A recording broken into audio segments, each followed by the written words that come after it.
ನೋಡ್ತಾ ಇದ್ದೀರಾ ನ್ಯೂಸ್ 24 ಕನ್ನಡ. ಕಲಬುರಗಿ ಜಿಲ್ಲೆಯನ್ನು ಬರಗಾಲ ಪೀಡಿತ ಪ್ರದೇಶ ಎಂದು ಘೋಷಿಸಲು ಆಗ್ರಹಿಸಿ ಹಾಗೂ ಸರ್ಕಾರದ ರೈತ ವಿರೋಧಿ ನೀತಿಯನ್ನು ಖಂಡಿಸಿ ಕರ್ನಾಟಕ ಪ್ರಾಂತ ರೈತ ಸಂಘದ ನೇತೃತ್ವದಲ್ಲಿ ಬೃಹತ್ ಪ್ರತಿಭಟನೆ ನಡೆಸಲಾಗಿದೆ.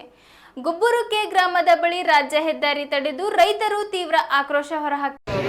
ಕಲಬುರಗಿ ಜಿಲ್ಲಾ ಮುಂಗಾರು ಬಿತ್ತನೆಯನ್ನ ಕುಂಠಿತ ಆಗಿದೆ. ವಾಡಿಕೆಯಷ್ಟು ಮಳೆ ಆಗಲಾರದ ಕಾರಣಕ್ಕಾಗಿ ರೈತರು ಕಂಗಾಲಾಗ್ತಕ್ಕಂಥ ಪರಿಸ್ಥಿತಿಯನ್ನ ನಿರ್ಮಾಣ ಆಗಿದೆ. ಈ ಭಾಗದ ತೊಗರಿಯ ನಾಡು ರೈತರ ಒಕ್ಕಲ್ತನಗಳನ್ನು ದಿವಾಳಿಯಾಗೋಗಿದೆ.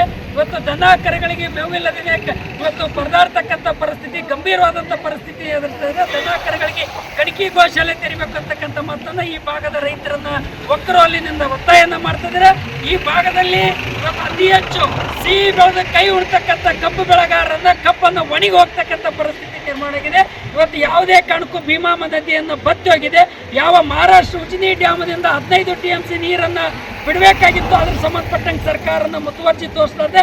ನಿರ್ಲಕ್ಷ್ಯ ಧೋರಣೆ ತೋರ್ತಕ್ಕಂಥ, ರೈತ ವಿರೋಧಿ ಧೋರಣೆ ತೋರ್ತಕ್ಕಂಥ ರೀತಿಯನ್ನ ಇವತ್ತು ಕರ್ನಾಟಕ ಕಬ್ಬು ಬೆಳೆಗಾರರ ಸಂಘ ಮತ್ತು ಕರ್ನಾಟಕ ಪ್ರಾಂತ ರೈತ ಸಂಘ ಪ್ರಗತಿಪರ ಸಂಘಟನೆಗಳನ್ನ ಜಂಟಿಯಾಗಿ ಇವತ್ತು ಸರ್ಕಾರಕ್ಕೆ ಒತ್ತಾಯನ ಮಾಡ್ತಾ ಇದೀವಿ. ತಕ್ಷಣವೇ ಬರಗಾಲನ್ನ ಘೋಷಣೆ ಮಾಡಬೇಕು, ರೈತರ ಸಾಲ ಸಂಪೂರ್ಣ ಮನ್ನಾ ಮಾಡಬೇಕು, ಬರಗಾಲ ಬರ ಪರಿಹಾರನ ಕೊಡಬೇಕು, ಉದ್ಯೋಗ ಖಾತ್ರಿ ಬರಗಾಲ ಕಾಮಗಾರಿ ಪ್ರಾರಂಭ ಮಾಡಬೇಕು ಅನ್ನುವಂಥ ಮಾತನ್ನ ಒತ್ತಾಯನ ಮಾಡಕ್ಕೆ ಇವತ್ತು ಕೊಬ್ಬರಿಕೆ ಗ್ರಾಮದಲ್ಲಿ ಇವತ್ತು ಮೇಲ್ಮುಖ್ಯ ರಸ್ತೆಯಲ್ಲಿ ಶಾಂತಿಯುತವಾಗಿ ರಸ್ತಾ ರೋಕ ಚಳವಳಿ ನಡೆಸಿ ಸರ್ಕಾರಕ್ಕೆ ಆಗ್ರಹ ಮಾಡಿದ್ದೀವಿ.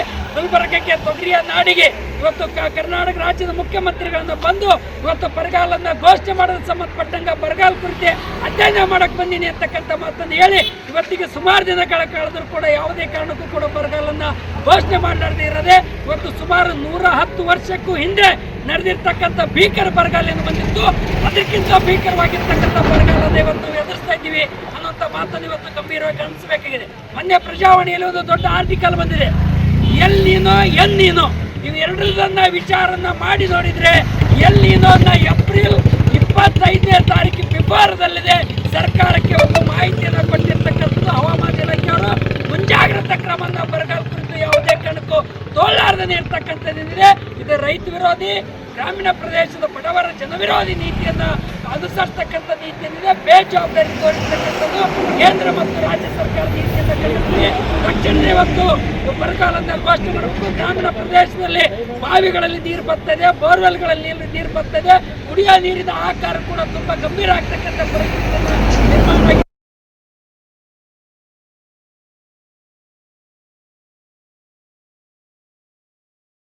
ಮಾತನ್ನು ಹೇಳ್ತಾ ಇದ್ವಿ.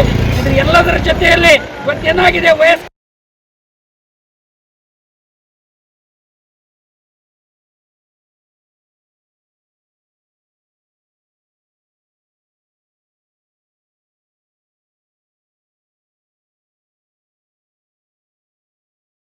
ಪರಿಸ್ಥಿತಿ ನಿರ್ಮಾಣ ಆಗಿದೆ. ಅದಕ್ಕಾಗಿ ನಾವು ಹೇಳಕ್ಕೆ ಬಯಸ್ತಾ ಇದ್ದೀವಿ, ಸರ್ಕಾರಕ್ಕೆ ಕೇಂದ್ರ ಮತ್ತು ರಾಜ್ಯ ಸರ್ಕಾರ ಎರಡೂ ಸರ್ಕಾರಗಳನ್ನು ಮುತುವರ್ಜಿಸಿ ಇವತ್ತು ಉದ್ಯೋಗ ಖಾತ್ರಿ ಕಾಮಗಾರಿಯನ್ನ ಪ್ರಾರಂಭ ಮಾಡಿ ಎಲ್ಲಾ ಜನರಿಗೆ ಕೆಲಸ ಕೊಡಬೇಕು ಅಂತಕ್ಕಂಥ ಮಾತನ್ನು ಇವತ್ತು ಒತ್ತಾಯನ ಮಾಡ್ತಾ ಇದೀವಿ. ಸರಣಿ ಸಾಲದ ಬಾಧೆ ತಾಳದೆ ರೈತರ ಆತ್ಮಹತ್ಯೆಯನ್ನ ಇವತ್ತು ದಿನೇ ದಿನೇ ಹೆಚ್ಚಾಗ್ತದೆ. ಸಾಲದ ಬಾಧೆ ತಾಳದೆ ರೈತರ ಆತ್ಮಹತ್ಯೆಗಳನ್ನ ತಡೆಗಟ್ಟಬೇಕು ಅಂತಕ್ಕಂಥ ಮಾತನ್ನು ಕೂಡ ಈ ಸಂದರ್ಭದಲ್ಲಿ ಒತ್ತಾಯನ ಮಾಡ್ತಾ ಇದೀವಿ. ಜೂನ್ ಮೊದಲನೇ ವಾರದಲ್ಲಿ ಗೊಬ್ಬರ, ಬೀಜ, ಸಾಲ ಸೂಲ ಮಾಡಿಕೆಯಿಂದ ಖರೀದಿ ಮಾಡಿ ಭೂಮಿ ಬೀಜ ಭೂಮಿ ಕೆಲವರು ಹಾಕಿದರೆ ಈ ಭಾಗದಲ್ಲಂತೂ ಒಂದು ದಾಣಿ ಮಾಲು ಕೂಡ ಯಾವುದೇ ಕಾರಣಕ್ಕೂ ಭೂಮಿಗೆ ಹಾಕಿಲ್ಲ. ರೈತರು ರೊಕ್ಕದ ಮಾಲು, ಉದ್ದು, ಹೆಸರು 61 ಬೆಳೆ, ರೈತರು ಮುಂಗಾರು ಬೆಳೆಯನ್ನ ಯಾವುದೇ ಕಾರಣಕ್ಕೂ ಕೈಗೆ ಒಂದು ಪಾವು ದಾಣಿನೂ ಸಿಗಲಾರಂತ ರೀತಿಯಲ್ಲಿ ರೈತರು ರೊಕ್ಕದ ಮಾಲನ್ನ ಮಣ್ಣಪಾಲಾಗೋಗಿದೆ. ರೈತರು ದಿಕ್ಕು ಬೀದಿ ಪಾಲಾಗ್ತಕ್ಕಂಥ ಪರಿಸ್ಥಿತಿ ನಿರ್ಮಾಣ ಆಗಿದೆ.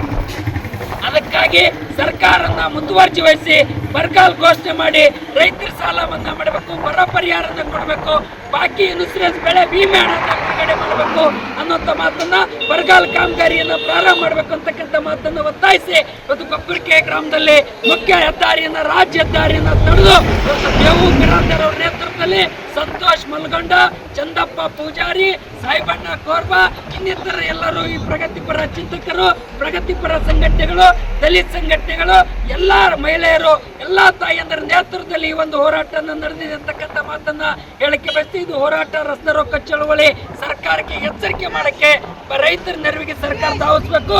ಗುಲ್ಬರ್ಗ ಜಿಲ್ಲಾ ಅಫಜಲ್ಪುರ ತಾಲೂಕಾ ಎಲ್ಲಾ ತಾಲೂಕುಗಳನ್ನ ಸರ್ಕಾರನ ಗಮನಿಸಬೇಕು ಅಂತಕ್ಕಂಥ ಮಾತನ್ನು ಇವತ್ತು ಒತ್ತಾಯಿಸಿ ಈ ಹೋರಾಟ ನಡೆದಿದೆ. ಮಾನ್ಯ ಮುಖ್ಯಮಂತ್ರಿಗಳಿಗೆ ಮನವಿ ಪತ್ರವನ್ನು ಕೊಟ್ಟಿದ್ದಾರೆ. ಮತ್ತೆ ವಿದ್ಯುತ್ ಅನ್ನ ರೈತರ ಜೊತೆಗೆ ಕಣ್ಣಾ ಮುಚ್ಚಾಲೆ ಆಟ ಆಡ್ತಕ್ಕಂಥ ರೀತಿಯಲ್ಲಿದೆ. ಇದು ಯಾವುದೇ ಕಾರಣಕ್ಕೂ ಸಹಿಸೋದಿಲ್ಲ. ರೈತರನ್ನ ಇವತ್ತು ವೈರ್ಗಳನ್ನ ಜೋತ್ ಬಿದ್ದು ರೈತರ ತಲೆಗೆ ಹತ್ತಕ್ಕಂಥ ಪರಿಸ್ಥಿತಿ ನಿರ್ಮಾಣ ಆಗಿದೆ. ನಿಮ್ಮ ಊರಲ್ಲಿ ಕೊಬ್ಬೂರು ಊರಲ್ಲಿ ಒಂದು ಟಿಸಿಗೆ ಬೆಳ್ಳಿಯನ್ನ ಸುತ್ತಿ ಅದನ್ನು ಕರೆಂಟ್ ಹಿಡಿದು ಬೇರೆ ಒಬ್ಬರ ಜೀವ ತೋಡ್ಲಿಕ್ಕೆ ಇವತ್ತಲ್ಲಿ ಪಕ್ಷಪಕ್ಷಿಯಂತೆ ಕಾಯ್ತಕ್ಕಂಥ ಪರಿಸ್ಥಿತಿ ಏನಿದೆ. ರೈತ ವಿರೋಧಿ ಧೋರಣೆ, ರೈತ ವಿರೋಧಿ ಧೋರಣೆ ಅನ್ನತಕ್ಕಂಥ ಮಾತನ್ನು ಈ ಸಂದರ್ಭದಲ್ಲಿ ಬರ್ತಾರೆ. ಆ ಕಾರಣಕ್ಕಾಗಿ ರೈತರಿಗೆ ಸಮರ್ಪಕವಾಗಿ ವಿದ್ಯುತ್ ಅನ್ನ ಕೊಡಬೇಕು ಅಂತಕ್ಕಂಥ ಮಾತನ್ನು ಕೂಡ ಈ ಸಂದರ್ಭದಲ್ಲಿ ಆಕ್ರಮಣ ಮಾಡಕ್ಕೆ ಬಯಸಿದ್ವಿ. ಮೊನ್ನೆ ಸಂತೋಷ್ ಮಲ್ಗೊಂಡವರು ಇವತ್ತು ಗಣಗಾಪುರ ದತ್ತಾತ್ರೇಯದಲ್ಲಿ ಇವತ್ತು ಕುಡಿಯುವ ನೀರಿಗೆ ಸಂಬಂಧಪಟ್ಟಂಗೆ ತುಂಬಾ ಗಂಭೀರತೆಯನ್ನು ಎದುರಿಸ್ತಕ್ಕಂಥ ಸಂದರ್ಭದಲ್ಲಿ ಅವರು ಮಧ್ಯಪ್ರವೇಶ ಮಾಡಿ ಹೋರಾಟ ಮಾಡೋದ್ರ ಮೂಲಕ, ಸರ್ಕಾರ ಗಮನ ಸೆಳೆಸೋದ್ರ ಮೂಲಕ, ಜಿಲ್ಲಾಧಿಕಾರಿಗಳ ಗಮನ ತರೋದ್ರ ಮೂಲಕ ಇವತ್ತಲ್ಲಿ ಶುದ್ಧವಾದ ಕುಡಿಯುವ ನೀರಿನ ಘಟಕ ಕೊಡಿಸೋದ್ರಲ್ಲಿ ಇವತ್ತು ನೀವೆಲ್ಲರ ಪ್ರಯತ್ನದಿಂದ ಆ ಸಂತೋಷದ ಪ್ರಯತ್ನ ಮಾಡಿರೋದ್ರಿಂದ ಅವ್ರ ಜೊತೆಗೆ ದೇವು ಮತ್ತು ಚಂದಪ್ಪ ಅವರು ಇರೋದ್ರಿಂದ ಈ ಒಂದು ಬೇಡಿಕೆ ಯಶಸ್ವಿಯಾಗಿದೆ. ಆ ಭೀಮಾ ನದಿ ಬತ್ತಿರೋದ್ರಿಂದ ಬೇರೆ ಬೇರೆ ರಾಜ್ಯಗಳಿಂದ ಬರ್ತಕ್ಕಂಥ ಜನರಿಗೆ ಕೂಡ ಇವತ್ತು ಸ್ನಾನ ಮಾಡಕ್ಕೂ ನೀರಿಲ್ಲಂತ ಪರಿಸ್ಥಿತಿ ನಿರ್ಮಾಣ ಆಗಿದೆ. ಆ ಒಂದು ಭೀಮಾ ನದಿ ನೀರು ತುಂಬಿಸ್ಬೇಕಂತಕ್ಕಂಥ ಮಾತನ್ನು ಕೂಡ ಇವತ್ತಿನ ಹೋರಾಟದ ಮೂಲಕ ನೀವೆಲ್ಲರೂ ಕೂಡಿ ಸರ್ಕಾರಕ್ಕೆ ಒತ್ತಾಯ ಮಾಡ್ತಕ್ಕಂಥದ್ದು ಏನಿದೆ, ಇದು ಇಡೀ ಕಲಬುರಗಿ ಜಿಲ್ಲೆಯಾದ್ಯಂತ ಹೋರಾಟ ನಡೆಸ್ತಕ್ಕಂಥ ರೀತಿಯಲ್ಲಿ ಆಗ್ತದೆ. ಕಲಬುರಗಿ ಜಿಲ್ಲೆಯನ್ನು ಕೂಡ ಬಂದ್ ಕರೆ ಕೊಡಬೇಕು ಅಂತಕ್ಕಂಥ ಮಾತನ್ನು ಕೂಡ ಈ ಹೋರಾಟದ ಮೂಲಕ ಸರ್ಕಾರಕ್ಕೆ ಎಚ್ಚರಿಕೆಯನ್ನು ಕೊಡ್ತಾ ಇದೀವಿ. ಒಂದು ವಾರದಲ್ಲಿ ಏನಾದರೂ ಬರಗಾಲ ಘೋಷಣೆ ಮಾಡಲಿಲ್ಲ ಅಂದ್ರೆ ಗುಲ್ಬರ್ಗ ಜಿಲ್ಲಾ ಬಂದ್ ಕರೆ ಕೊಡ್ತಕ್ಕಂಥ ಮಾತನ್ನು ಈ ಸರ್ಕಾರಕ್ಕೆ ಎಚ್ಚರಿಕೆಯನ್ನು ಕೊಡ್ತಾ ಇದ್ದೀವಿ.